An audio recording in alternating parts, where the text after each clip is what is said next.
If you like storytime vibes, hit subscribe and let's dive in together. It was a Friday night when my wife told me she was going out with some friends from work. I didn't think much of it at first. She had gone out before, and I trusted her, but that night she didn't come home. I stayed awake until dawn, waiting for the sound of her key turning in the lock. It never came. By morning, I was filled with both worry and suspicion. I tried calling her phone several times, but every call went unanswered. I convinced myself that maybe she had too much to drink and stayed with a friend. Still, something inside me told me there was more to it. Around 10 a.m., I finally got a message from her. It was short and cold. "Don't worry, I stayed with a friend." No apology, no explanation, no comfort. That single line told me what my gut had been whispering all night. She wasn't being faithful. I did something most people wouldn't think of. I didn't explode, I didn't beg, I watched. In the days that followed, tiny clues stacked into a mountain. She smiled at her phone in a way she never had with me. She took longer trips to the grocery store, sometimes 45 minutes for a 10-minute run. She started leaving the house with lipstick on that I'd never seen before, with perfume that smelled foreign in our bedroom. Her voice had an edge when I asked simple questions. She assumed my blindness. One night, after she went to bed, I pulled our phone bill. Same number, dozens of calls, midnight, 1 a.m., 3 a.m. I tapped the number and a man answered. I heard his laugh through the line, smooth, familiar, exactly what I'd feared. And I hung up. I didn't need to say anything. That call was proof enough. I made a decision. I refused to give her the drama she wanted.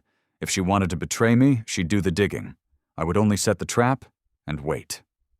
My plan was surgical, not spiteful. I moved money from our joint account into my personal account, but I kept it legal, transparent to my attorney. I printed phone records, saved screenshots of messages, and made copies of receipts for nights she couldn't explain. I photographed receipts from restaurants she claimed she hadn't been to. Piece by piece, I built a file, a quiet dossier of betrayal. A week later, another Friday. Same line, "I'll be home late. Don't wait up." This time I smiled and said, "All right, have fun." She looked relieved. Too relieved. She walked out like she had already won. She didn't notice the box I rolled into the garage later that night. Clothes, shoes, jewelry she never wore around me, a hairdryer she loved. Every small thing she left out, packed and taped, labeled and stacked like evidence in a case. Twist one? She thought she was the clever one. She'd been careful. She'd told herself lies that matched other lies. But she wasn't the only one who could keep secrets. I had kept a secret too, the one that mattered most. By morning, the house was clean. No trace. It felt strange at first to see the bedroom make the bed without her. It felt lighter. Around noon, her phone chimed. "I think we need to talk." I didn't reply. I wrote instead. I left a letter on the kitchen table, taped to a box of things she loved. Simple words, steady hand. "You chose your nights out and your lies. I choose peace. The joint account is closed. The locks are changed. My lawyer will contact you on Monday. Enjoy your new life. You earned it." When she returned, sober, shaky, perfume washed off, she tried the door. The knob turned in her hand and nothing opened. She knocked. She called my name. She cried. I watched from the living room, a mug of coffee cooling in my hands, as her nails beat a small, frantic rhythm against the wood. She had 1,000 words then. Explanations. Gaslighting. Tears that smelled like regret and whiskey. She begged. She blamed a late night at work she hadn't had. She said the man was just a friend. She promised it was a mistake. Her voice broke in all the places I remember loving. But there was a second twist coming. Something even she hadn't seen. When her sister called, furious, demanding to know why I'd been so cruel, I sent them copies. The messages, the timestamps, the call logs. I sent everything. I didn't send words, I sent facts. The sister listened. Silence followed. Then a text. We had no idea.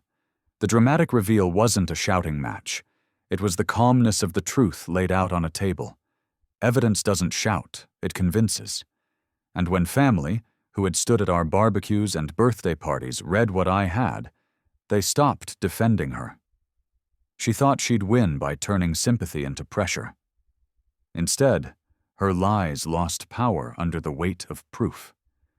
The man at the center of it, her co-worker, suddenly became awkward in the office. Rumors travel differently when someone has receipts.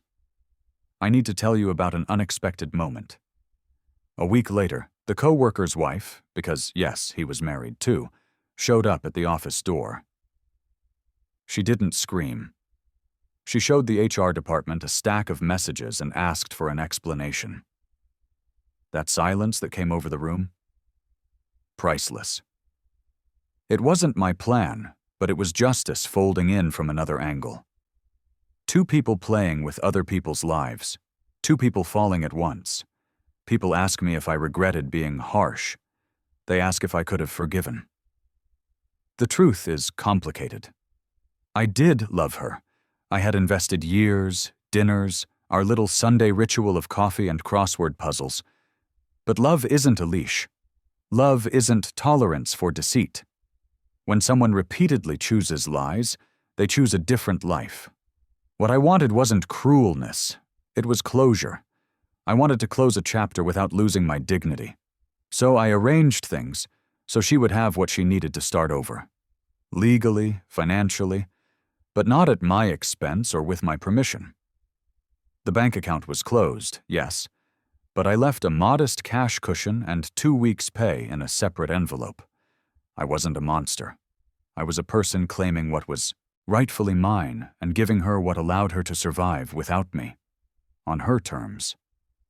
That night, I slept without dread. I woke up feeling lighter, not because I had won, but because I had reclaimed my life.